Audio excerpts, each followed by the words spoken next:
With most fluid power applications, the design process starts by determining the force, speed, or torque required to accomplish the job. Force is defined as a strength which, if sufficient, will cause motion in a movable body. It always acts in a linear motion, and in fluid power is applicable only to cylinder operation. In the case of this double-acting cylinder, the pressure from the fluid acts on the area of the piston. The resultant force causes the piston to move. The force produced by a cylinder can be found by multiplying the pressure times the area of the piston surface against which the fluid is working.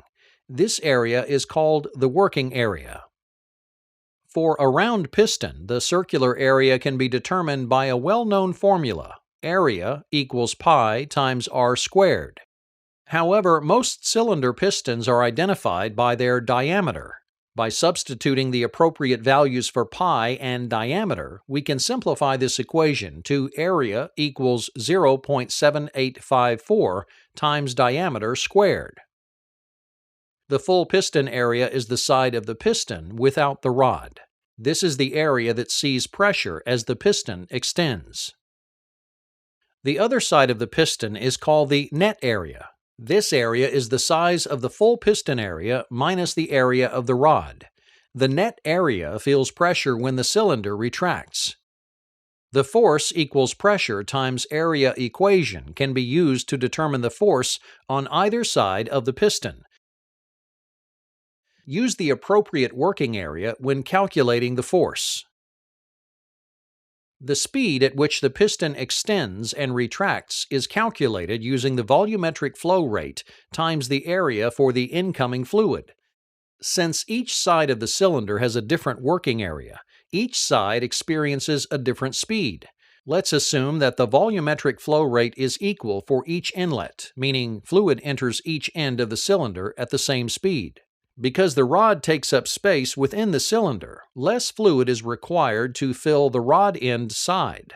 Therefore, fluid will fill the rod end side more quickly than it will fill the blind end. Since the rod end side fills more quickly, this type of cylinder will always retract faster than it can extend. The rate at which a particular volume of fluid moves through a system is called the volumetric flow rate.